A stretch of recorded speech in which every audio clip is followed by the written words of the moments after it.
Welcome to Page Insights, where today we're diving into the transformative principles of how to talk like a leader, a book that unlocks the secrets of powerful communication. Leadership isn't just about what you do, it's about what you say and how you say it. Words have the power to motivate, unite, and drive change, but they can also falter if not wielded with intention. This book is your guide to mastering the art of leadership communication, whether you're speaking to a boardroom, a small team, or even your family. In this video, we're going to unpack the core strategies from how to talk like a leader chapter by chapter to give you practical tools you can apply immediately. We'll explore how to craft a compelling vision, build trust through authenticity, navigate tough conversations, and inspire action all through the power of your words. This isn't just about public speaking. It's about everyday interactions that define you as a leader. By the end of this video, you'll have a roadmap to communicate with authority, empathy, and impact. Let's set the stage.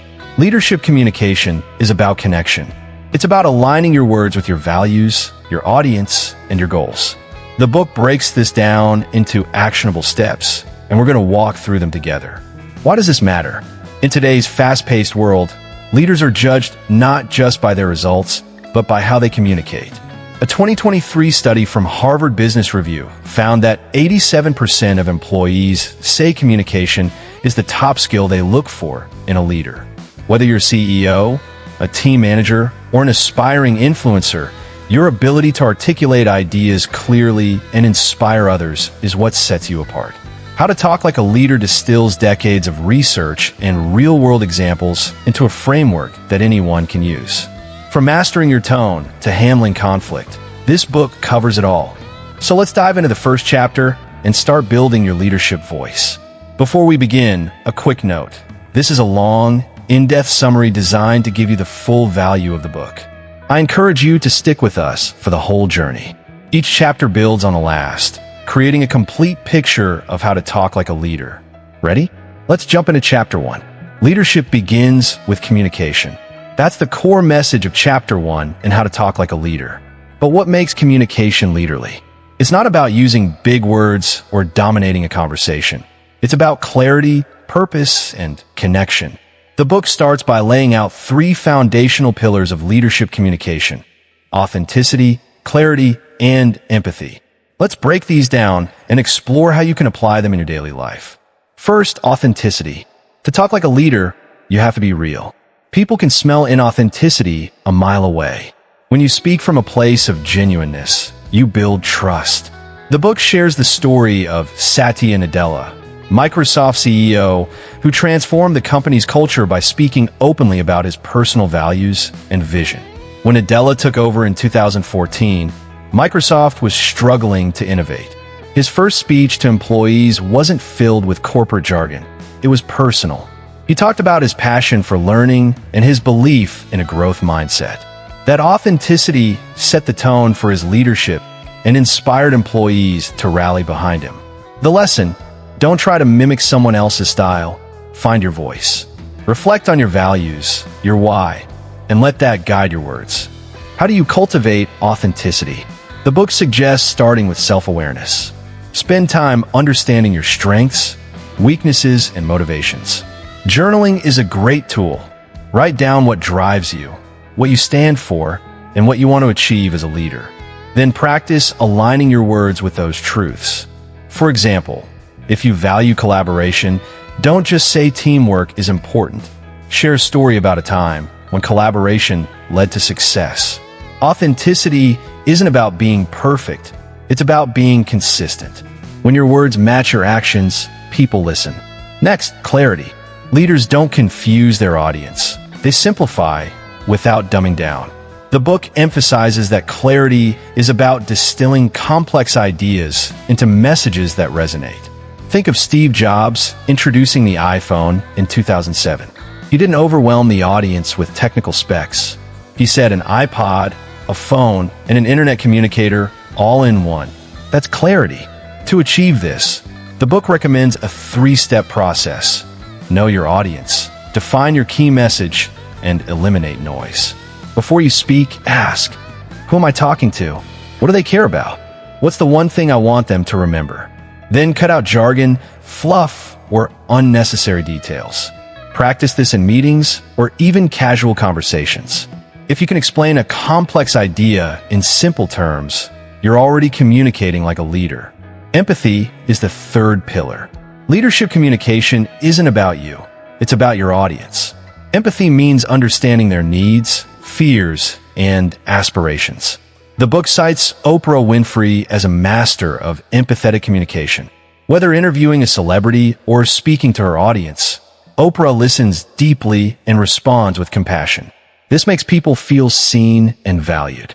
To develop empathy, the book suggests active listening. Focus fully on the speaker, ask open-ended questions, and reflect their emotions. For example, if a team member is frustrated, say, "It sounds like you're feeling overwhelmed. Can you tell me more?" This builds trust and opens the door to collaboration. Chapter 1 also dives into the science of communication. Research shows that only 7% of communication comes from words, 38% is tone, and 55% is body language. Leaders use this to their advantage. Your tone should match your message. Confident for inspiration, calm for reassurance. Your body language, eye contact, open posture reinforces your words. Practice standing tall, maintaining steady eye contact, and using purposeful gestures. The book includes an exercise. Record yourself giving a short speech, then watch it to assess your tone and body language. Small tweaks, like slowing your pace or smiling more, can make a big difference. Finally, Chapter 1 emphasizes consistency. Leadership communication isn't a one-time event, it's a habit. Whether you're giving a presentation or chatting over coffee, every interaction shapes how others perceive you. The book suggests creating a communication charter, a personal set of principles to guide how you speak. For example, I will always be clear, kind, and honest. Refer to this charter before important conversations to stay grounded. By mastering authenticity, clarity, and empathy, you lay the groundwork for talking like a leader. These aren't just skills. They're mindsets that transform how you connect with others. As we move to Chapter 2, we'll build on this foundation by exploring how to craft a vision that inspires action. But first, let's pause for a quick reflection. How authentic is your communication right now? Are you clear in your message? Are you truly listening to others? Jot down one thing you can improve, and let's keep going. If Chapter 1 was about building your foundation, Chapter 2 is about painting a picture that others want to follow. Leaders don't just give orders. They inspire people to believe in a shared future. How to Talk Like a Leader dedicates this chapter to crafting a compelling vision, a clear, vivid description of where you're going and why it matters. A great vision isn't just a goal. It's a story that ignites passion and action. The book starts with a powerful example. Martin Luther King Jr.'s "I Have a Dream" speech. King didn't just list policy changes. He painted a picture of a world where equality and justice prevailed.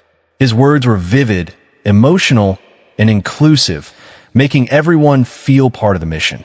The lesson: a leader's vision must be specific enough to guide, but inspiring enough to motivate. To create this, the book outlines 4 steps. Define the destination. Make it relatable, use vivid language, and repeat it often. Step 1. Define the destination. Your vision should answer, where are we going and why? It's not enough to say, well, increase sales. A leader says, well, transform our industry by delivering unmatched value to our customers. The book suggests starting with a vision statement, a single sentence that captures your goal. For example, if you're leading a startup, your vision might be, well, empower every small business to compete globally through affordable technology. Write it down, refine it, and test it with others to ensure it's clear. Step 2, make it relatable. A vision only works if others see themselves in it. The book uses the example of Elon Musk, who frames Tesla's mission as accelerating the world transition to sustainable energy. That's not just about cars. It's about a better planet, which resonates with employees, customers, and investors. To make your vision relatable, connect it to your audience's values. If you're leading a team, ask, what do they care about security, innovation, community tailor your vision to those priorities. For instance, if your team values creativity, emphasize how your vision unleashes their potential. Step 3. Use vivid language. Leaders paint pictures with words. Instead of saying, "We'll improve customer service," say, "We'll create moments of delight that keep customers coming back." The book recommends using metaphors, stories, and sensory words to make your vision memorable. For example, a restaurant manager might say, "Our dining room will feel like a warm family gathering, filled with laughter and unforgettable flavors." Practice this by describing your vision to a friend. If they can visualize it, you're on the right track. Step 4. Repeat it often. A vision isn't a one-time announcement, it's a drumbeat. The book cites Jeff Bezos, who constantly reinforced Amazon's vision of being Earth's most customer-centric company. Repetition embeds the vision in people's minds. Share it in meetings, emails, and casual conversations. But don't just repeat the same words. Adapt the message to different contexts while keeping the core consistent. The chapter also addresses common pitfalls. One is vagueness. A vision like "we'll be the best" is too generic to inspire. Another is disconnect. If your vision feels unattainable, people will disengage. The book suggests grounding your vision in reality while stretching people's ambitions. For example, instead of dominating the market, say, "We'll double our market share in 2 years by innovating faster than our competitors." This is ambitious but achievable. To bring your vision to life, the book emphasizes storytelling. Stories make abstract ideas concrete. Share a personal story about why the vision matters to you, or highlight a success story that embodies it. For example, if your vision is about empowering employees, tell a story about a team member who thrived because of your leadership. Stories stick in people's minds and hearts. Finally, Chapter 2 encourages practicing your vision statement in different formats. A 30-second pitch, a 1-minute speech, a written memo. Each format forces you to refine your message. Try this. Record yourself delivering your vision in 30 seconds. Then ask for feedback. Is it clear? This practice builds confidence and clarity. As we wrap up Chapter 2, reflect on this. What's your vision? And how can you articulate it to inspire others? Write down a draft vision statement and test it out this week. In Chapter 3, we'll explore how to build trust through your words, a critical step in making your vision believable. Let's keep going. Trust is the currency of leadership. Without it, your vision, no matter how compelling, falls flat. Chapter 3 of How to Talk Like a Leader dives into how to use communication to build and maintain trust. The book argues that trust comes from 3 qualities: credibility, reliability, and intimacy. Let's unpack these and see how you can apply them to talk like a leader. Credibility starts with expertise and honesty. People trust leaders who know what they're talking about and admit when they don't. The book shares the example of Indra Nooyi, former PepsiCo CEO, who built credibility by deeply understanding her industry and being transparent about challenges. To build credibility, the book suggests 2 strategies: know your stuff and own your gaps. Before speaking on a topic, do your homework. Research the data, understand the context, and anticipate questions. If you don't know something, say, "I'm not sure, but I'll find out and get back to you." This honesty earns respect. Reliability means keeping your word. If you say you'll do something, do it. The book cites a study showing that 70% of employees distrust leaders who fail to follow through on promises. To be reliable, make clear commitments and follow up. For example, if you promise a team member feedback by Friday, deliver it. The book recommends using commitment language phrases like "I will" or "you can count on me too." These small words signal accountability. Also, be consistent in your communication style. If you're warm one day and cold the next, people won't know what to expect. Intimacy is about emotional connection. Leaders who show vulnerability and care build stronger bonds. The book highlights Brené Brown, whose talks on vulnerability resonate because she shares personal stories. To build intimacy, share appropriate personal experiences, maybe a challenge you overcame or a lesson you learned. This makes you relatable. Also, show genuine interest in others. Ask questions like, "How are you holding up this project?" and listen without interrupting. The book suggests a trust audit. Reflect on a recent interaction and ask, did I show expertise? Did I keep my word? Did I connect emotionally? This helps identify areas to improve. The chapter also covers handling mistakes, a critical trust-building moment. When you mess up, own it quickly and clearly. The book uses the example of a CEO who apologized publicly for a product failure, outlining steps to fix it. This rebuilt trust faster than deflecting blame. Practice this formula. Acknowledge the mistake, apologize sincerely, and offer a solution. For example, I missed the deadline on this report, and I'm sorry for the delay. I've set a new timeline and will keep you updated. Nonverbal communication plays a big role in trust. The book cites research showing that people judge trustworthiness in milliseconds based on eye contact, posture, and tone. Maintain steady eye contact, avoid crossing your arms, and use a warm, steady tone. Practice this in low-stakes settings like casual conversations to build muscle memory. Finally, Chapter 3 emphasizes consistency over time. Trust isn't built in one speech. It's earned through repeated, reliable interactions. The book suggests daily practice. At the end of each day, reflect on one conversation where you build trust and one where you could have done better. Over time, this builds a reputation as a trustworthy leader. As we close Chapter 3, think about someone you trust. What do they do to earn it? How can you mirror that in your communication? In Chapter 4, we'll dive into navigating tough conversations with confidence and grace. But for now, let's take a moment to apply these trust-building principles in your next interaction. Leadership isn't all about inspiring speeches and grand visions. Sometimes it's about the hard stuff, those conversations that make your stomach churn. Chapter 4 of How to Talk Like a Leader is all about navigating tough conversations with confidence, grace, and results. Whether you're delivering critical feedback, resolving a conflict, or addressing a sensitive issue, how you communicate in these moments defines your leadership. The book breaks this down into a framework. Prepare with purpose, stay calm under pressure, and focus on solutions. Let's unpack each step and see how you can master these high-stakes talks. First, prepare with purpose. Tough conversations go wrong when you wing it. The book emphasizes the importance of clarity before you open your mouth. Ask yourself, what's the goal of this conversation? Is it to correct behavior, solve a problem, or rebuild a relationship, for example? If you're addressing a team member's missed deadlines, your goal might be to understand the root cause and agree on a plan to improve. Write down your objective in one sentence to stay focused. The book also suggests mapping out the conversation. Anticipate the other person's perspective, questions, or objections. For instance, if you're giving feedback, they might feel defensive. Plan a response like, I understand this might feel tough to hear, but I'm sharing this because I believe in your potential. Preparation builds confidence and keeps you on track. The book shares the story of a manager who had to address a toxic team dynamic.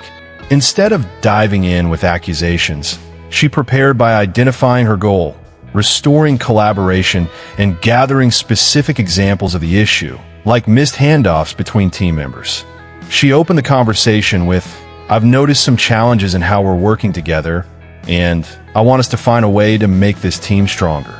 This set a constructive tone, and the team responded positively. The lesson: preparation turns a potential confrontation into a problem-solving session. Next, staying calm under pressure. Tough conversations can get emotional, and leaders who lose their cool lose their credibility. The book cites a 2024 study from the Journal of Organizational Behavior, which found that 65% of employees respect leaders who remain composed during conflict. To stay calm, the book recommends 3 techniques: breathe, pause, and reframe. Before responding to a heated comment, take a deep breath to lower your heart rate. If emotions run high, pause and say, let's take a moment to reflect. Reframing means shifting the conversation from blame to collaboration. For example, if someone says, you're always micromanaging me, reframe it. It sounds like you're looking for more autonomy. Let's talk about how we can make that work. These techniques keep the conversation productive. The book also emphasizes active listening during tough talks. When emotions are high, people want to feel heard. Use phrases like "I hear you saying," or "Can you explain more about that" to show you're engaged. The book shares an example of a CEO addressing layoffs. Instead of delivering a cold announcement, she listened to employees' concerns, acknowledged their fears, and explained the company's plan transparently. This built trust, even in a difficult moment. Practice this by role-playing tough conversations with a friend or colleague. It's like a gym workout for your communication skills. Finally, focus on solutions. Tough conversations aren't about winning. They're about moving forward. The book suggests ending with a clear action plan. For example, after giving feedback, say, "Let's agree on 2 steps you'll take this week. I'll check in to support you." This shows you're invested in their success. The book also recommends following up after the conversation. A quick email or check-in reinforces your commitment. For instance, "I appreciated our talk yesterday. How's the new plan going?" This builds trust and shows you're not just checking a box. One pitfall to avoid is avoiding tough conversations altogether.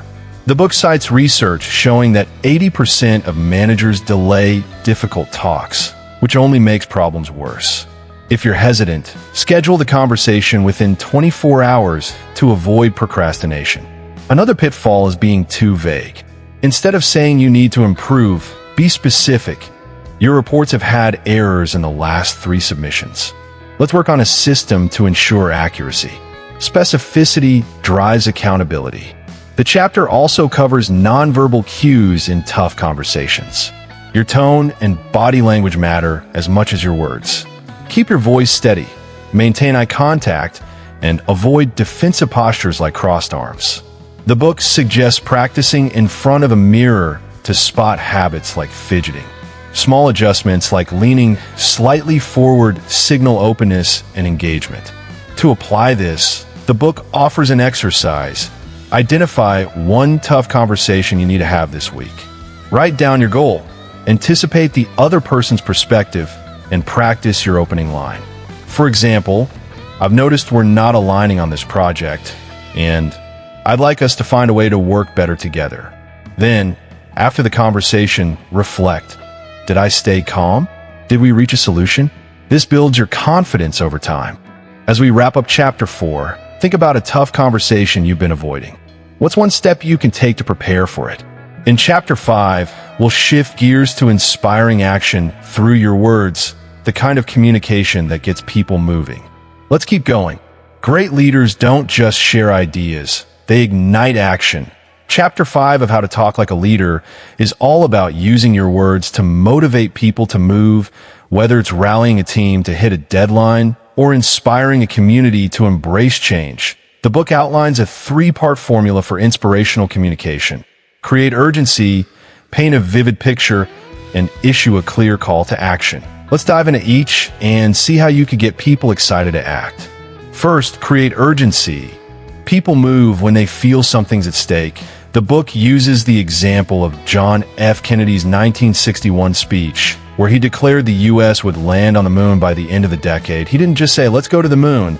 He framed it as a race against time, saying, "We choose to go to the moon in this decade because that challenge is one we are willing to accept." That urgency galvanized a nation. To create urgency, the book suggests tapping into your audience's why ask. What's at risk if we don't act? What's the reward if we do? For example, if you're leading a sales team, say, "If we don't hit this quarter's target, we'll lose ground to competitors, but if we succeed, we'll open new opportunities for growth and bonuses." This makes action feel immediate and necessary. How do you craft urgency without sounding alarmist? The book recommends balancing challenge with hope.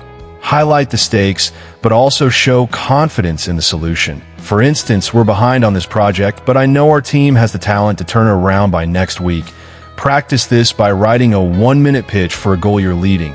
Include a clear why now statement, like "We need to launch this product by Q3 to capture the market before competitors do." Test it with a colleague.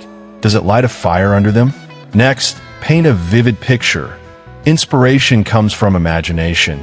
The book revisits Martin Luther King Jr.'s "I Have a Dream" speech, where he described children of different races holding hands. That image stuck because it was concrete and emotional. To paint your own picture, use sensory details and stories. Instead of saying, "We'll improve customer satisfaction," say, "Imagine customers raving about our service." Sharing stories of how we went above and beyond. The book suggests a visualization. Exercise, close your eyes and picture your team achieving the goal. What do you see, hear, feel? Translate that into words. For example, a nonprofit leader might say, "Picture families in our community with warm homes this winter because of our fundraising efforts." Stories are key to vivid communication. The book shares the example of a startup founder pitching to investors. Instead of listing stats, she told a story about a customer whose life changed because of her product. That story landed the funding to practice. Think of a success story tied to your goal, maybe a time your team overcame a challenge. Share in your next meeting to make your message stick. Finally, issue a clear call to action.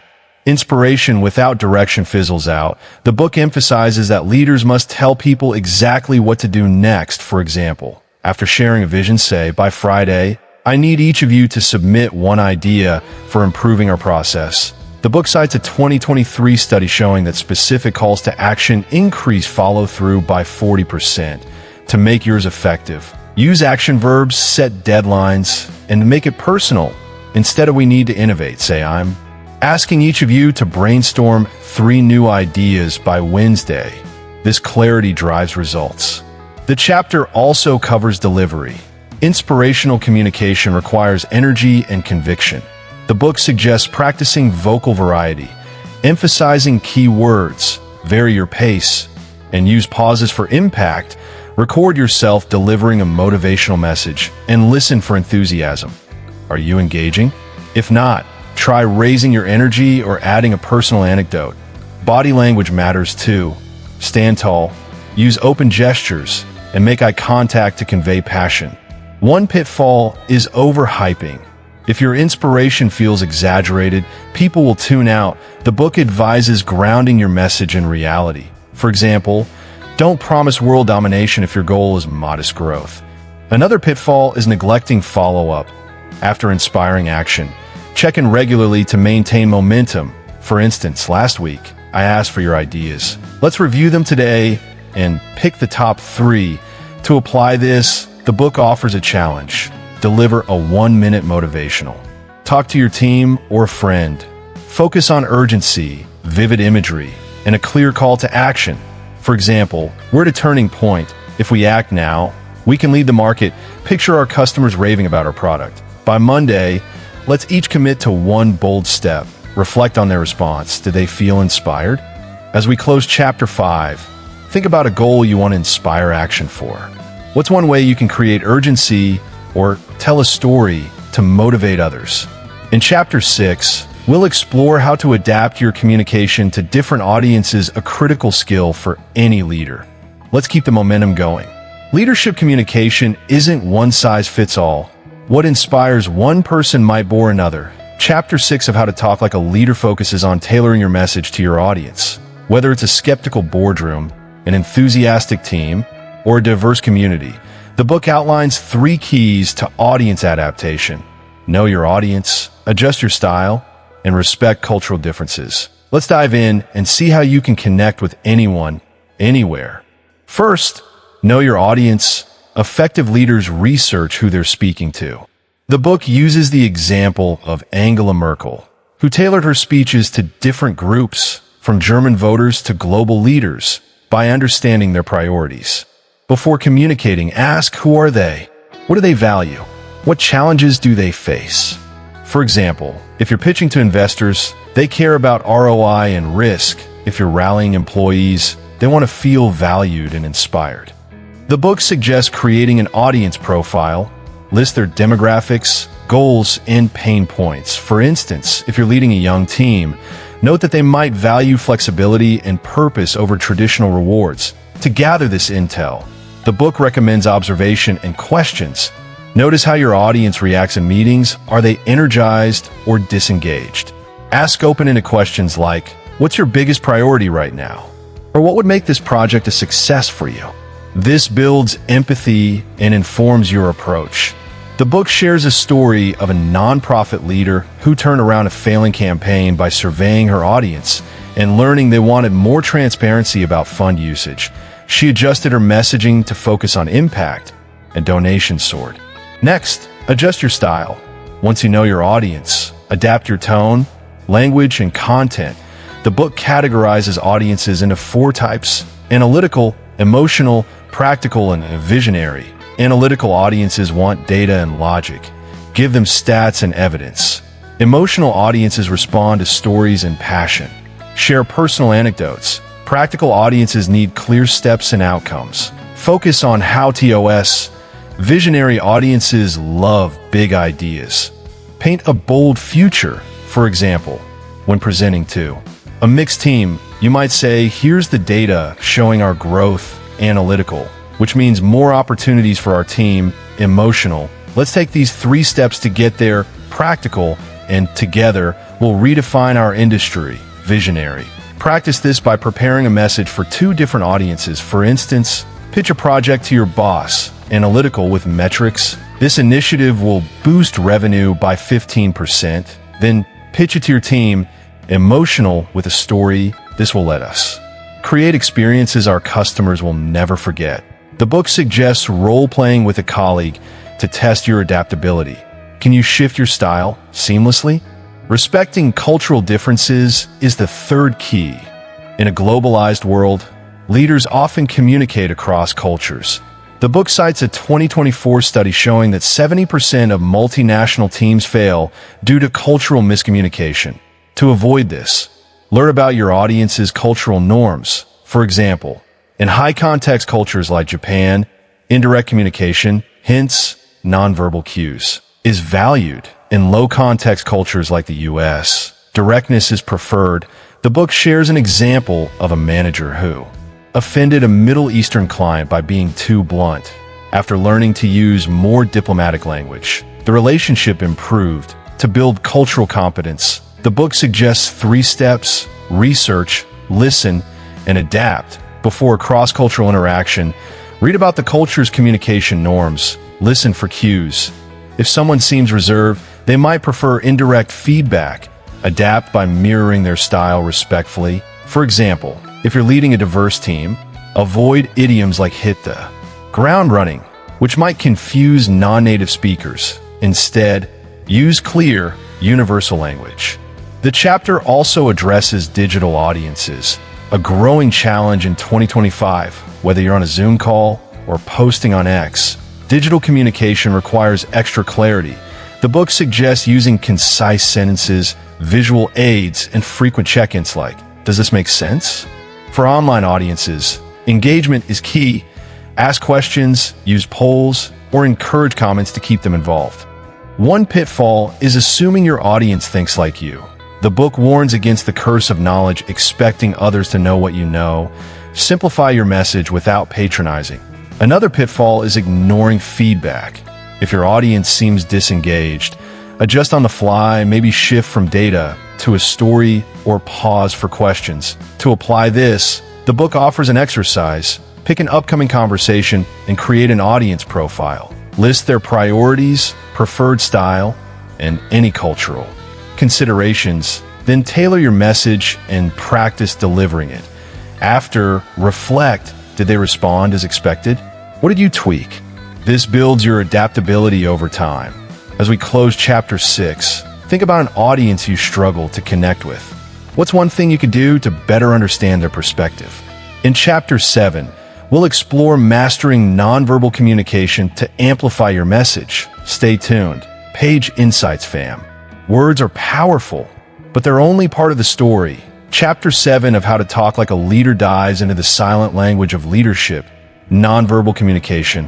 Research shows that 55% of your message comes from body language, 38% from tone, and just 7% from the words themselves.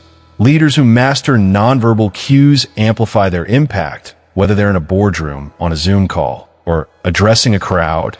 This chapter breaks it down into 3 key areas: body language, vocal delivery, and presence. Let's explore how to make your nonverbal communication scream leader.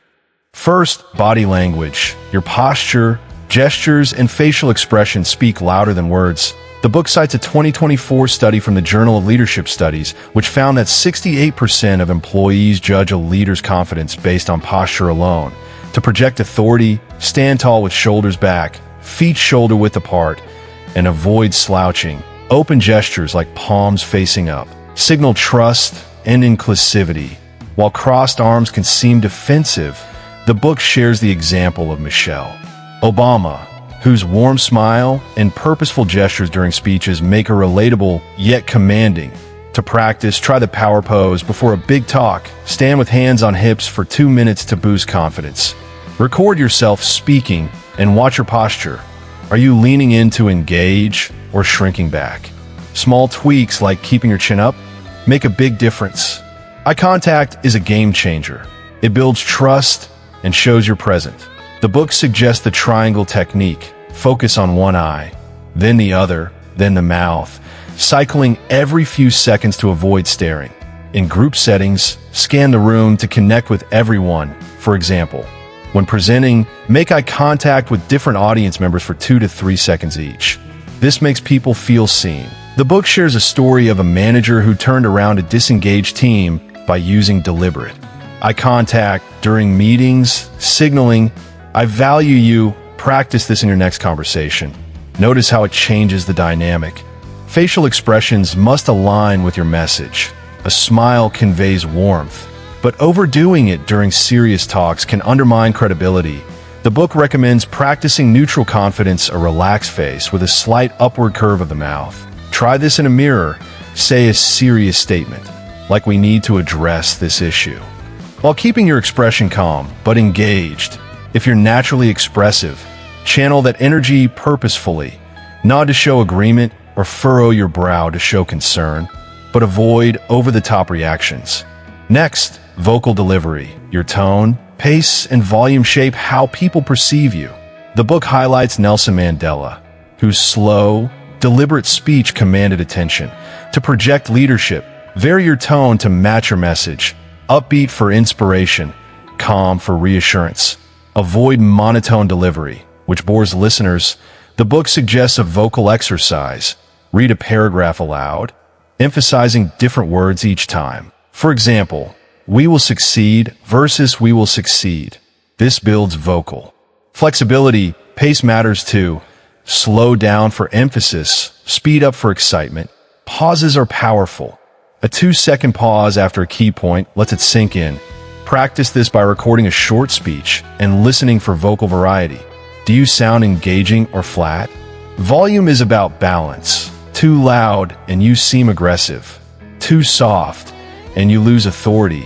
The book recommends projecting your voice to reach the back of the room or the mic in virtual settings. Try the projected whisper technique. Speak as if confiding in someone across the room.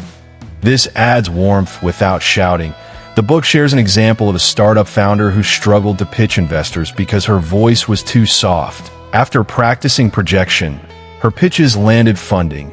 Test this in a low-stakes setting, like a team huddle, and ask for feedback on your volume. Presence ties it all together. Leaders with presence command attention without saying a word. The book defines presence as the ability to be fully in the moment, exuding confidence and connection. Think of Oprah Winfrey, whose calm yet magnetic energy draws people in. To build presence, practice mindfulness before a big talk. Take 10 deep breaths and focus on the present. The book suggests a centering exercise. Visualize a string pulling you upward from the crown of your head, grounding you in confidence. Use this before meetings to feel in control. Digital communication adds complexity. On video calls, your nonverbal cues are magnified. The book advises keeping your camera at eye level, sitting slightly forward, and using subtle gestures to stay engaging. Avoid distractions like checking your phone. It signals disinterest. For example, a manager improved her virtual team meetings by maintaining eye contact with the camera and nodding during others' comments, boosting engagement. Pitfalls to avoid include mismatched signals, e.g., smiling during bad news, and overthinking your nonverbals, which can make you seem stiff. The book suggests practicing in low-stakes settings like casual chats to build natural habits. Another pitfall is cultural differences. Gestures like pointing can be rude in some cultures. Research your audience's norms to avoid missteps. The book offers a challenge. Record a 2-minute talk on any topic, then analyze your body language, tone, and presence. Ask, do I look confident? Is my tone engaging? Try it again with one improvement, like stronger eye contact. Over time, these tweaks become second nature. As we wrap up Chapter 7, reflect, what's one nonverbal habit you can improve? Maybe it's standing taller or pausing for impact. In Chapter 8, we'll tackle leading in a crisis, where your words and presence matter most. Let's keep going. Page Insights, fam. Crises test leaders like nothing else. Whether it's a company scandal, a team conflict, or an external shock, how you communicate in tough times defines your legacy. Chapter 8 of How to Talk Like a Leader is all about leading through uncertainty with clarity, empathy, and resolve. The book outlines a 3-step approach: acknowledge the reality, provide direction, and inspire hope. Let's dive in and see how you can guide others when the stakes are high. First, acknowledge the reality. In a crisis, people crave honesty. Denying or sugarcoating the situation erodes trust. The book cites New Zealand Prime Minister Jacinda Ardern's response to the 2019 Christchurch attack. She spoke candidly about the tragedy, saying, "This is one of New Zealand's darkest days," before outlining immediate actions. This transparency reassured the public to acknowledge reality. State the facts clearly and avoid jargon. For example, if your company faces layoffs, say, "We're facing financial challenges, and we need to reduce our team size." Follow with empathy, "I know this is tough, and we're committed to supporting everyone affected." The book suggests writing a 1-sentence summary of the crisis to stay focused. For example, "Our supply chain is disrupted, impacting deliveries." This keeps your message grounded. Acknowledging reality also means addressing emotions. People in a crisis feel fear, anger, or confusion. The book recommends naming these emotions. "I know many of you are worried about what's next." This validates feelings and builds connection. Practice this by reflecting on a recent crisis, maybe a project failure. How could you acknowledge the team's frustration? For instance, "I see how hard this setback hit us, and I appreciate your resilience." Next, provide direction. In uncertainty, people look to leaders for a path forward. The book emphasizes clarity and simplicity. Break your plan into 3 key actions. People can't process complex plans in a crisis. For example, during a product recall, a leader might say, "First, we're halting sales. Second, we're investigating the issue. Third, we'll communicate updates daily." This structure calms chaos. The book shares the example of a hospital CEO during a 2024 cyber attack. Instead of vague promises, she outlined specific steps. "We're restoring systems, enhancing security, and keeping patients informed." This clarity reduced panic. To provide direction, use we language to foster unity. For example, "We'll get through this together." Avoid overpromising. Say, "We're working on solutions. Not everything will be fine." The book suggests a direction checklist. Is my plan clear? Is it actionable? Does it address immediate needs? Test this by explaining your plan to a colleague. Can they repeat it back? Inspiring hope is the final step. Crises sap morale, but leaders can reignite it. The book highlights Winston Churchill's World War II speeches, which acknowledged Britain's dire situation but rallied the nation with "We shall never surrender." Hope isn't about false optimism. It's about showing a light at the end of the tunnel. For example, during a team crisis, say, "This is tough, but our hard work now will set us up for success." The book suggests tying hope to your audience's values. For instance, by pulling together, we'll protect our community's trust. Stories are a powerful tool for hope. The book shares an example of a nonprofit leader facing budget cuts. She told a story of a past crisis where the team's creativity saved the day, then said, "We've done it before, and we'll do it again." This motivated her team to brainstorm solutions. Try this. Share a story of a time you or your team overcame adversity. It could be as simple as, "Last year we missed a deadline but rallied to deliver our best work." Nonverbal communication is critical in a crisis. The book cites research showing that 70% of people judge a leader's credibility by their tone and body language during tough times. Use a steady, calm tone and maintain open posture to signal control. Practice this on video calls, where small cues like nodding or leaning and show you're engaged. The book also advises frequent communication, daily updates. Even if brief, keep people grounded. Pitfalls include silence. People assume the worst. And defensiveness. It alienates your audience. The book suggests scheduling regular check-ins. Even if you say, "We don't have all the answers yet, but here's what we know." Another pitfall is neglecting self-care. Leading in a crisis is draining. So take time to recharge. Even 10 minutes of meditation can help you stay sharp. The book's exercise. Think of a recent or potential crisis. Write a 2-minute script that acknowledges the issue, provides 3 clear actions, and inspires hope. Practice delivering it with a calm tone and confident posture.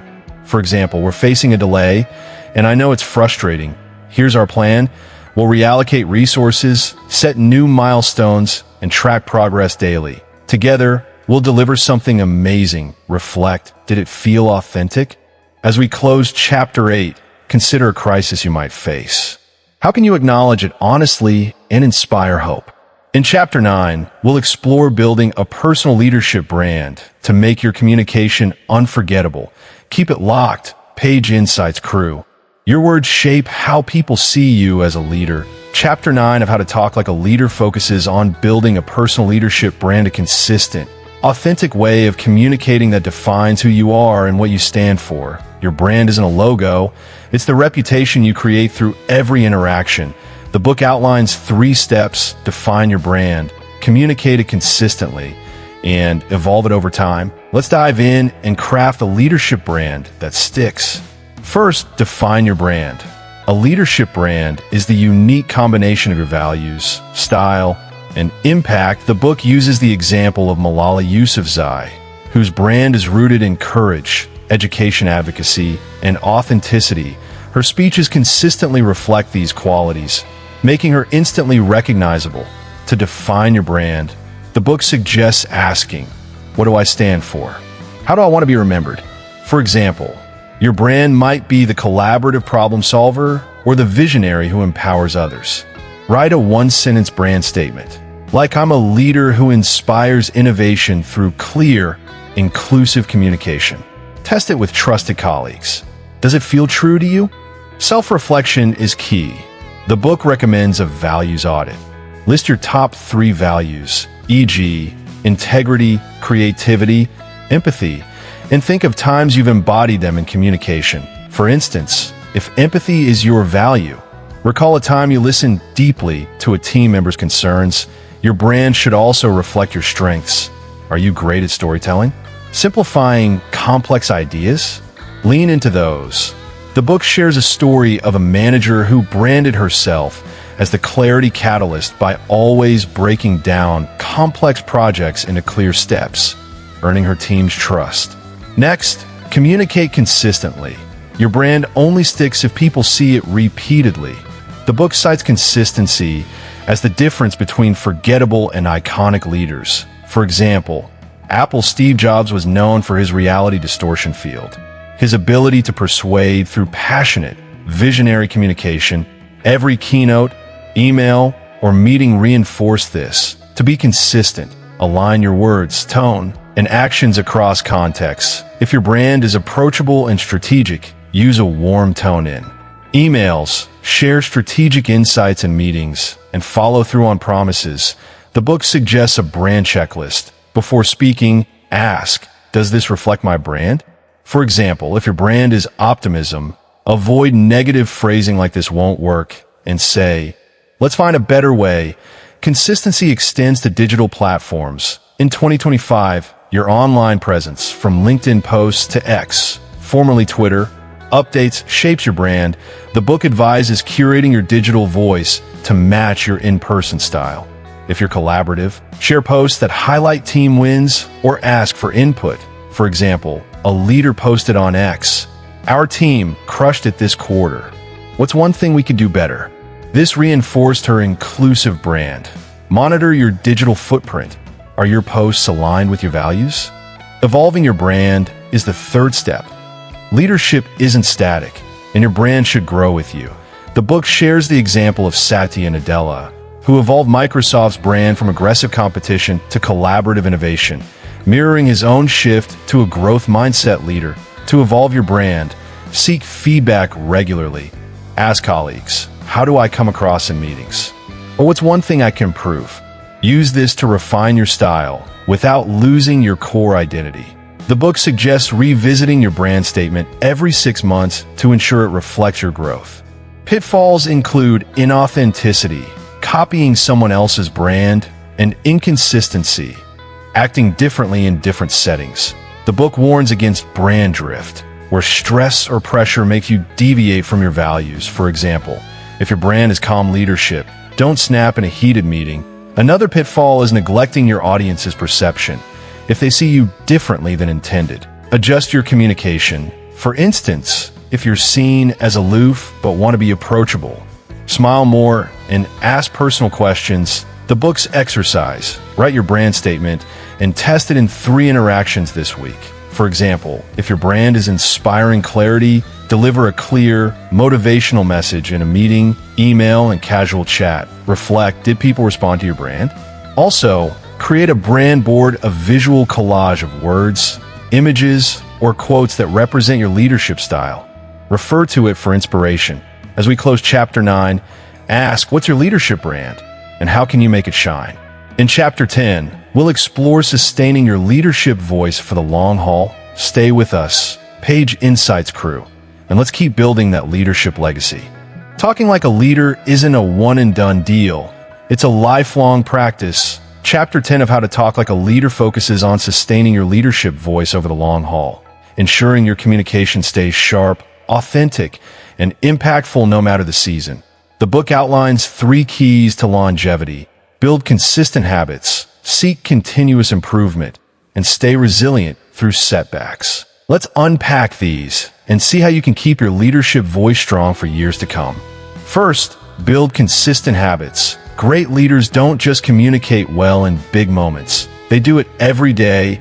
The book emphasizes the power of small, repeatable actions. For example, Indra Nooyi, former PepsiCo CEO, made a habit of writing personal notes to employees' families, reinforcing her empathetic leadership style. To build your own habits, the book suggests a communication routine. Start each day by setting an intention. For example, today, I'll listen actively in every conversation.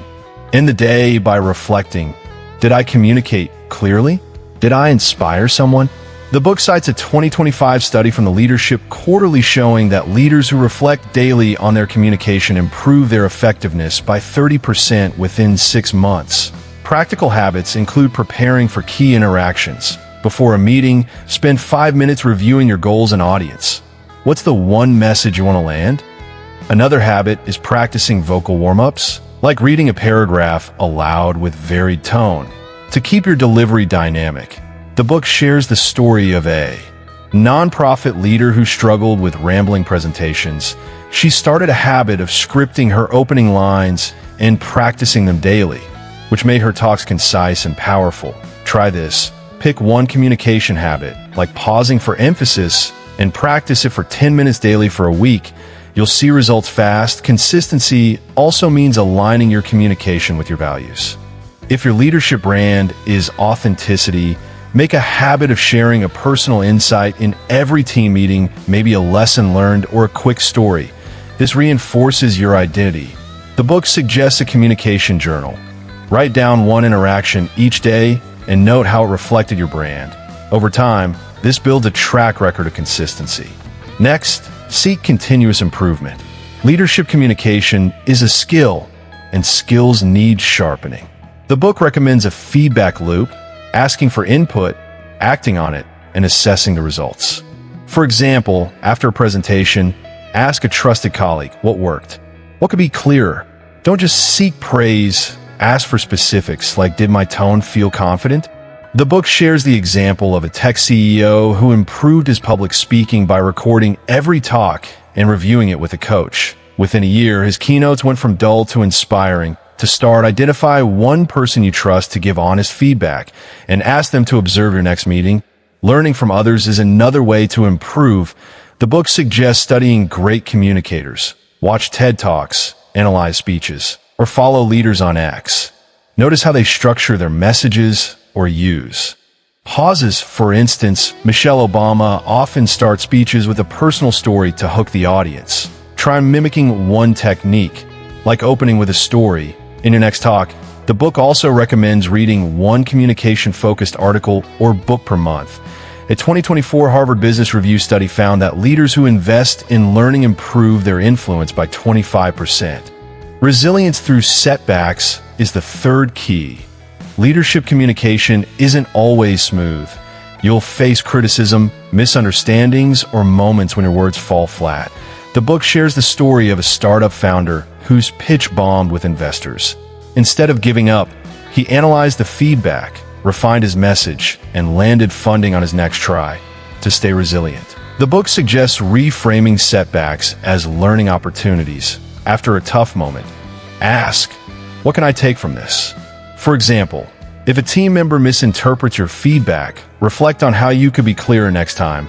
Self-care supports resilience. The book cites research showing that stress reduces vocal clarity and emotional intelligence. Practice mindfulness. Even 5 minutes of deep breathing before a big talk can keep you grounded. The book also advises celebrating small wins to stay motivated. Did you nail a tough conversation? Treat yourself to a coffee or a quick break. This builds momentum. Pitfalls include complacency, thinking you've mastered communication, and burnout, overloading yourself with speaking engagements. The book suggests pacing yourself. Say no to low-impact talks to focus on high-value ones. Another pitfall is ignoring your audience's evolving needs. As your team or industry changes, adapt your style. For example, younger employees in 2025 value informal, transparent communication. So ditch the corporate jargon. The book's exercise: create a 30-day communication plan. Pick one habit, e.g., active listening, one improvement goal, e.g., clearer emails, and one resilient strategy, e.g., reflecting on setbacks. Track your progress daily and share it with a mentor for accountability. For example, day 1, pause twice in a meeting to emphasize key points, felt more impactful. As we wrap up Chapter 10, reflect, what's one communication habit you can start today? In Chapter 11, we'll dive into storytelling, the secret sauce of unforgettable leadership. Stay locked in. Page Insights Group. Stories are the heartbeat of leadership. They make your message stick, your vision come alive, and your audience feel connected. Chapter 11 of How to Talk Like a Leader is all about mastering storytelling to inspire, persuade, and unite. The book outlines 3 elements of a powerful leadership story: structure, emotion, and authenticity. Let's break these down and see how you can weave stories that move people. First, structure. A great story has a clear arc, beginning, middle, and end. The book recommends the hero's journey framework. Introduce a challenge, describe the struggle, and reveal the resolution. For example, a leader might share, "Last year, our team faced a tight deadline. Challenge. We worked late nights brainstorming solutions. Struggle. In the end, we delivered our best project yet. Resolution." This structure hooks listeners. The book cites Steve Jobs' 2005 Stanford commencement address, where he shared 3 stories about his life's challenges and triumphs, each with a clear arc that inspired graduates. To practice, write a 1-minute story about a leadership moment you've experienced. Using this arc, the beginning sets the scene. Start with a vivid image or question to grab attention. For example, have you ever felt like giving up? Or picture a room full of stressed-out teammates. The middle builds tension. Describe the stakes and obstacles. The end delivers a lesson or call to action. Like, that's when I learned the power of persistence. The book suggests testing your story on a friend. Does it hold their attention? If not, simplify or add more detail. Emotion is the second element. Stories work because they make people feel. The book shares the example of Malala Yousafzai, who tells stories of her fight for education with raw emotion, moving audiences to action. To add emotion, tap into universal feelings like hope, fear, or pride. For instance, when rallying a team, say, "I was terrified we'd miss this deadline, but your creativity made me proud." Use sensory details to make it vivid. The room was buzzing with ideas, and I could feel the energy shift. The book cites a 2024 study showing that emotional stories increase audience engagement by 40%. To find emotional stories, reflect on moments that shaped you: a failure, a win, or a lesson. For example, a manager shared a story about a mentor who believed in her when she doubted herself, then tied it to her team. "I believe in you the same way." This inspired her team to step up. Practice this by identifying one emotional moment from your career and crafting it into a 2-minute story. Share it in a low-stakes setting, like a team lunch, and note the response. Authenticity is the third element. People can spot a fake story from a mile away. The book emphasizes telling stories that are true to you, even if they're not perfect. For example, admitting a mistake: "I once ignored a team member's idea, and it cost us builds trust." The book shares a story of a CEO who opened a town hall with a personal failure. "Early in my career, I botched a project because I didn't listen. That taught me to value every voice." Employees respected her honesty and engagement. Sword: to keep stories authentic, avoid exaggeration and focus on real experiences. If you're not a natural storyteller, start small. Share a quick anecdote in a meeting. The book suggests a story bank. Write down 5 to 10 experiences that shaped your leadership, e.g., a tough decision, a team win. Refer to this when you need a story. For example, if inspiring resilience, pull out a story about overcoming a setback. Digital storytelling is a growing skill. In 2025, on platforms like X Short, authentic stories resonate. The book cites a leader who shared a 280-character story on X about a team's late-night breakthrough, ending with, "That's why I love this team." It went viral, boosting her brand. Try this: post a short leadership story on X and see how your audience reacts. Pitfalls include overloading with details. Keep it concise, and forcing a story where it doesn't fit. It should serve your message. Another pitfall is neglecting practice. The book suggests rehearsing stories to sound natural, not scripted. Record yourself telling a story and listen. Does it flow? The book's exercise: craft a 2-minute leadership story with a clear arc, emotional hook, and authentic lesson. Share it with a colleague or team and ask, "Did this resonate?" For example, "When our biggest client left, I doubted we'd recover. Your hard work proved me wrong, and now we're stronger than ever." Reflect: how did it land? As we close Chapter 11, think, what's one story you can share to inspire your team? In Chapter 12, we'll tackle persuasive communication to win hearts and minds. Keep it rolling, Page Insights fam.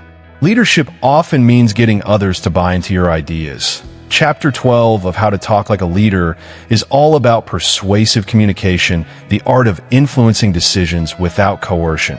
Whether you're pitching a project, negotiating a deal, or rallying support, persuasion is your superpower. The book outlines 3 strategies: build credibility, appeal to logic and emotion, and handle objections gracefully. Let's dive in and make your words impossible to resist. First, build credibility. People won't follow your ideas if they don't trust you. The book cites Aristotle's ethos, your character and expertise, as the foundation of persuasion. For example, when Elon Musk pitches SpaceX's vision, he leans on his track record of innovation. To build credibility, share relevant experience or results. If pitching a new strategy, say last year, I led a similar initiative that boosted efficiency by 20%.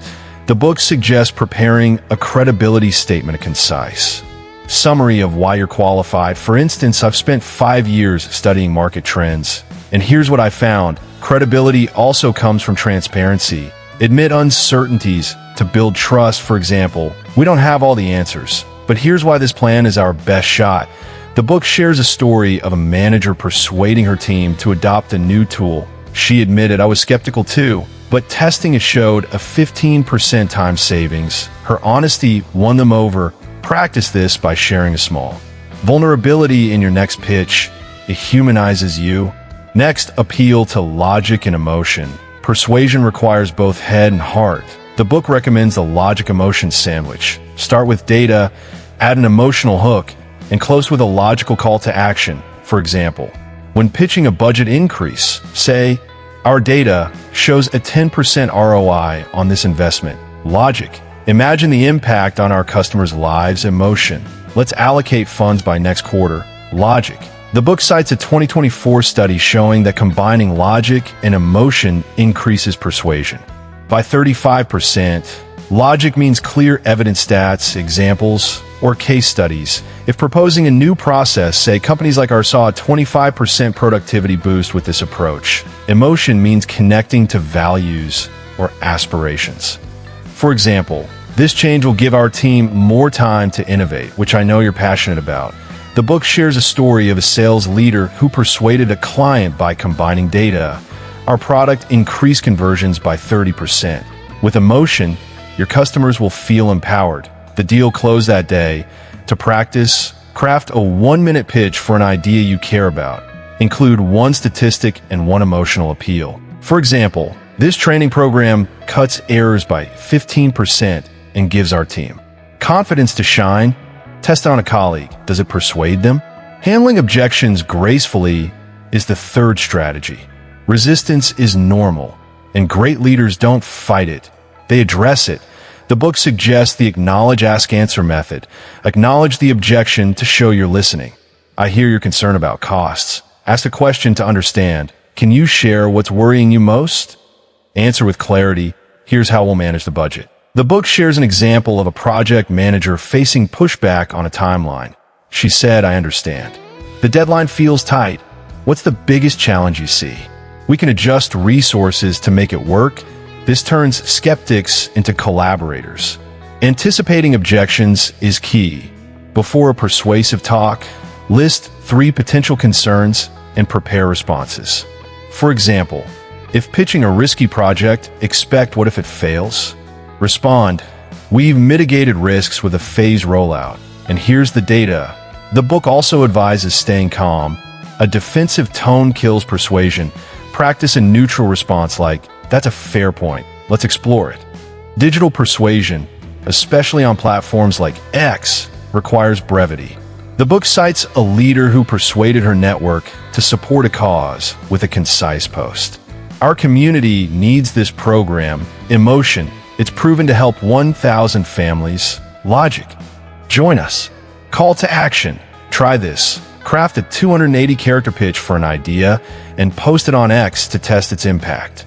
Pitfalls include overloading with facts. It bores people, and ignoring emotions. It disconnects. Another pitfall is pushing too hard. Persuasion is about guiding, not forcing. The book suggests checking for buy-in. Does this make sense? Or what do you think? This invites collaboration.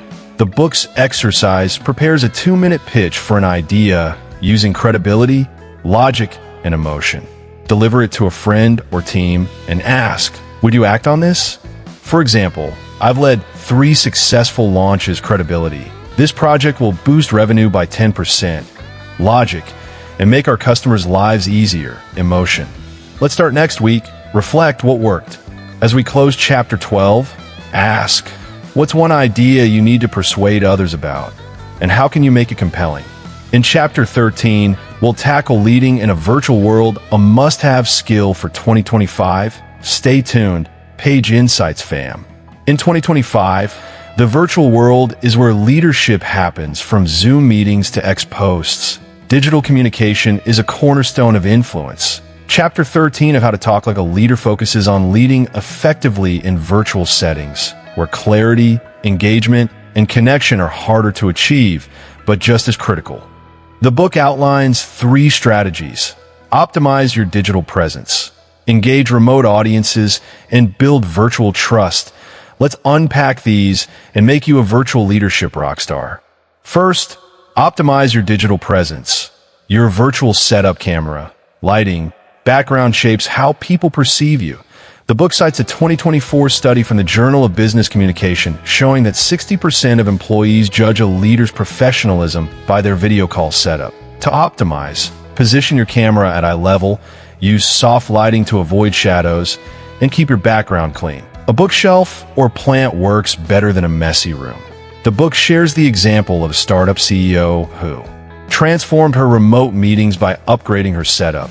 A clear camera and professional backdrop made her team take her more seriously. Your voice is critical online. Without physical presence, vocal clarity carries extra weight. The book suggests projecting slightly louder than in person and enunciating clearly to counter audio lag. Practice a virtual vocal warm-up. Read a paragraph aloud, emphasizing consonants to sound crisp. Also, use concise sentences. Long-winded explanations lose virtual audiences, for example. Instead of "we're considering multiple options to enhance our productivity," say, "We're exploring 3 ways to boost productivity." Test this in your next video call. Does your message land clearly? Engaging remote audiences is the second strategy. Virtual settings lack the energy of in-person interactions, so leaders must work harder to keep attention. The book recommends interactive tools like polls, chat prompts, or breakout rooms. For example, a manager started meetings with a quick poll. On a scale of 1 to 5, how confident are you about this project? This sparked engagement. The book also suggests frequent check-ins. Ask, what's one thought you have so far? Every 10 minutes to keep people involved. Visual aids enhance engagement. Use slides or screen sharing to illustrate points, but keep them simple. No more than 10 words per slide. The book shares a story of a sales leader who doubled her team's virtual engagement by using clear visuals, like a graph showing sales trends paired with a story. This spike came from her hard work last quarter. Try this in your next virtual meeting. Share one visual and ask for feedback. Does it clarify your message? Building virtual trust is the third strategy. Without face-to-face cues, trust relies on consistency and transparency. The book emphasizes regular communication. Weekly updates via email or video keep remote teams aligned. For example, a project manager sent short Monday motivation videos summarizing goals and praising team efforts, boosting morale. The book also advises showing vulnerability online. Share a small challenge, like "I struggled with this software too, but here's how we'll tackle it." This humanizes you. Digital platforms like X amplify your virtual leadership. The book cites a leader who built trust by posting daily X updates about her team's progress. Mixing data, we hit 80% of our goal. With encouragement, you're killing it. This kept her remote team connected. Try this. Post a 280-character leadership message on X. Like, "Our team's resilience is unreal. Let's finish this project strong." See how your audience responds. Pitfalls include neglecting nonverbals, gazing at your screen instead of the camera, and overloading with information. The book suggests the 10-minute rule. Break virtual meetings into 10-minute segments with clear transitions. Like, "Now, let's discuss next steps." Another pitfall is ignoring time zones. Schedule meetings thoughtfully for global teams. The book's exercise: plan a 15-minute virtual meeting. Optimize your setup, camera, lighting. Include one interactive element, poll or question, and send a follow-up email reinforcing trust. For example, "Great talking today. Here's our plan, and I'm here for questions." Reflect. Did the team stay engaged? As we wrap up Chapter 13, ask, what's one way you can boost your virtual presence this week? In Chapter 14, we'll tackle handling criticism with grace, a must for any leader. Stay locked in, Page Insights crew. Criticism stings, but great leaders turn it into growth. Chapter 14 of How to Talk Like a Leader is all about handling criticism with grace, using it to strengthen your leadership and relationships. Whether it's feedback from a boss, a team member, or a public comment on X, your response defines your credibility. The book outlines 3 steps. Listen without defensiveness, respond constructively, and grow from feedback. Let's dive in and make criticism your superpower. First, listen without defensiveness. Criticism feels personal, but reacting emotionally can damage your leadership.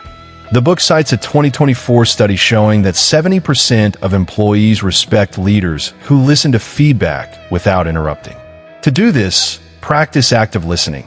Maintain eye contact, nod, and paraphrase what you hear. For example, if a colleague says, "Your meetings are too long," I hear you saying, "Our meetings feel drawn out. Can you share more?" This shows you're open, not defensive. The book shares the story of a manager who faced criticism for micromanaging.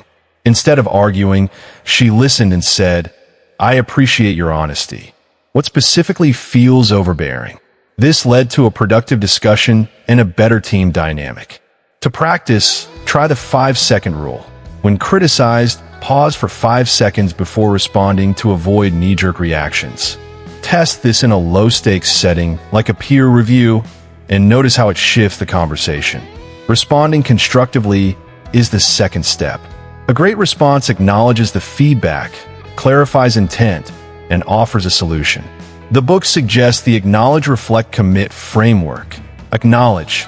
Thank you for pointing that out. Reflect. I didn't realize my tone came across as harsh. Commit. I'll work on being clearer in our next meeting. For example, when criticized for a vague strategy, a leader said, "Thanks for the feedback. I see how the plan wasn't clear. I'll revise it by Friday." This builds trust. The book highlights a CEO who faced public criticism on X for a product flaw. Instead of ignoring it, she posted, "We hear your concerns about the glitch. It wasn't our intention to frustrate you. We're fixing it, and we'll update you soon." This transparency turned critics into supporters. Try this. Next time you get feedback, use the framework and note the response. Does it de-escalate tension? Growing from feedback is the third step. Criticism isn't just about fixing a problem. It's about evolving as a leader. The book recommends a feedback journal.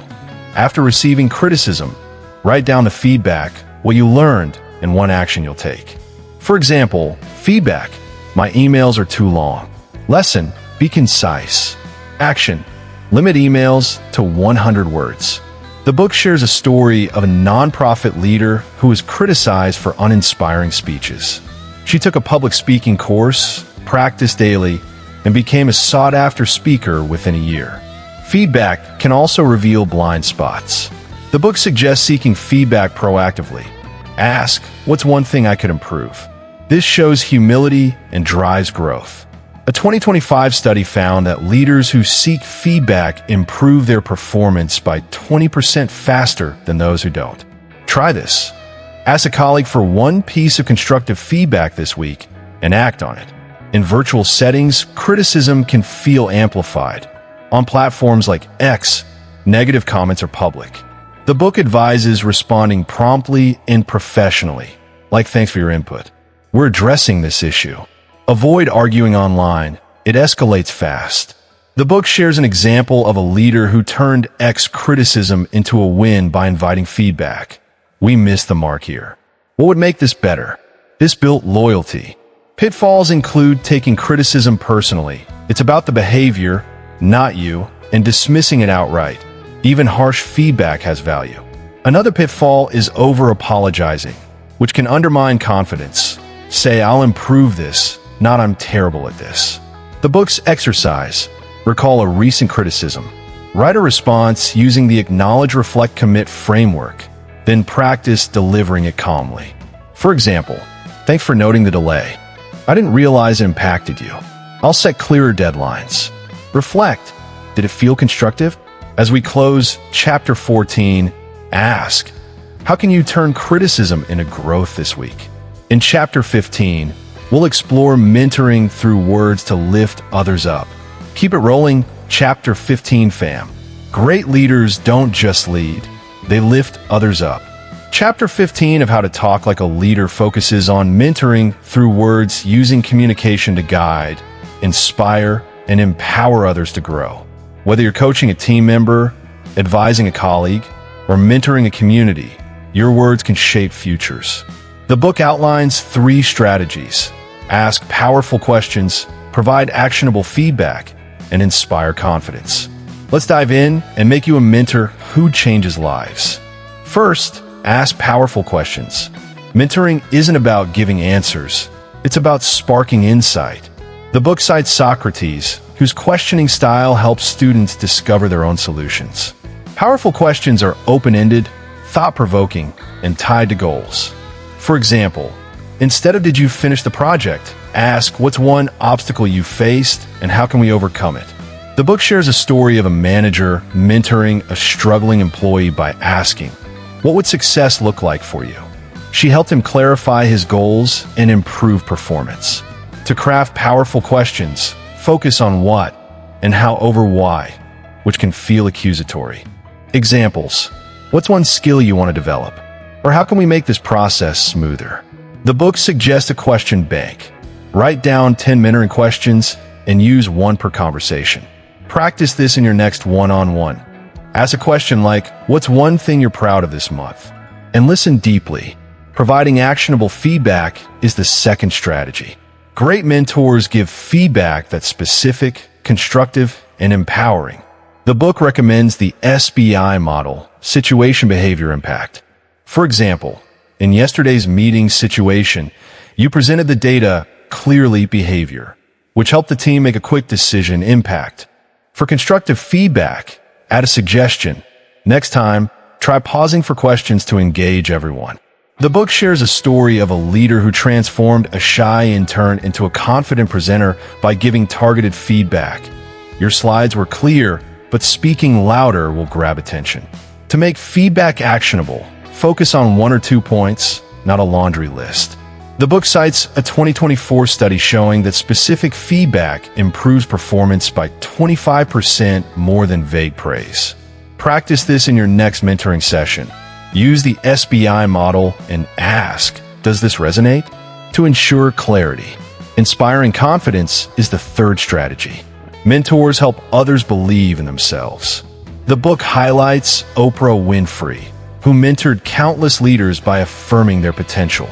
For example, she told a young producer, "You have a unique voice, use it to inspire.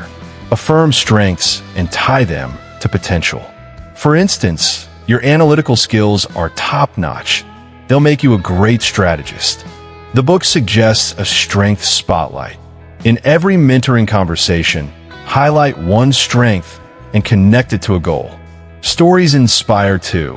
Share a personal story of overcoming doubt to show growth is possible. For example, I was nervous leading my first team, but I learned by jumping in. The book shares a story of a tech leader who mentored a junior developer by sharing her own failures, saying, "I bombed my first demo, but it taught me resilience." This gave the developer confidence to take risks. In virtual mentoring, clarity and warmth are key. Use video calls to maintain connection and follow up with written summaries. For example, after a mentoring call, email, "Great talking today. Try presenting your idea in our next meeting." The book advises scheduling regular check-ins to build trust remotely. Pitfalls include dominating the conversation.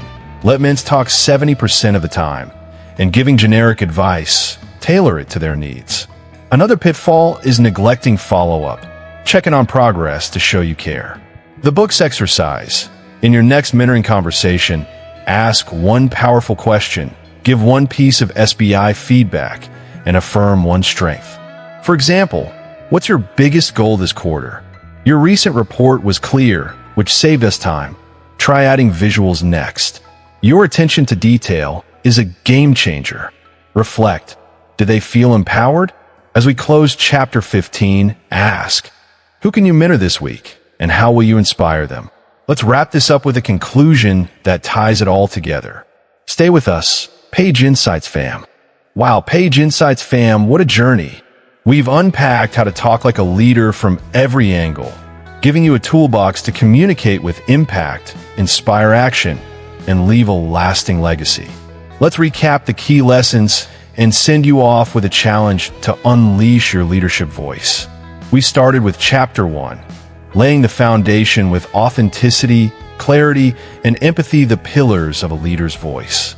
Chapter 2 taught us to craft a vision that inspires, using vivid language and repetition to rally others. Chapter 3 showed how to build trust through credibility, reliability, and intimacy. In Chapter 4, we mastered tough conversations with preparation, calm, and solutions. Chapter 5 ignited action with urgency, vivid imagery, and clear calls to action. Chapter 6 adapted our communication to diverse audiences, respecting their needs and styles. Part 3 took us deeper. Chapter 7 mastered nonverbal cues, body language, tone, and presence to amplify our words. Chapter 8 guided us through the crisis with honesty, direction, and hope. Chapter 9 built a personal leadership brand that's authentic and memorable. In Part 4, Chapter 10 sustained our voice with habits, improvement, and resilience. Chapter 11 made us storytellers, weaving narratives that stick. Chapter 12 turned us into persuaders, blending logic and emotion to win support. Today, in Part 5, Chapter 13 showed us how to lead in a virtual world, optimizing our digital presence and building trust online. Chapter 14 taught us to handle criticism with grace, turning feedback into growth. Chapter 15 made us mentors, using questions, feedback, and inspiration to lift others up. So what's the big takeaway? Leadership communication isn't about perfection. It's about connection. It's about using your words to inspire, guide, and empower. Whether you're in a boardroom, on a Zoom call, or posting on X, every chapter gives you tools to make your voice heard. Be authentic, be clear, be empathetic, and always be learning. The book reminds us that leadership is a journey, and every conversation is a chance to grow. Let's look at a final example. In 2024, a young entrepreneur named Sarah launched a sustainable fashion brand. She used every principle from this book. She shared an authentic vision of eco-friendly fashion, built trust with transparent supplier updates, navigated tough investor talks, and inspired her team with stories of impact.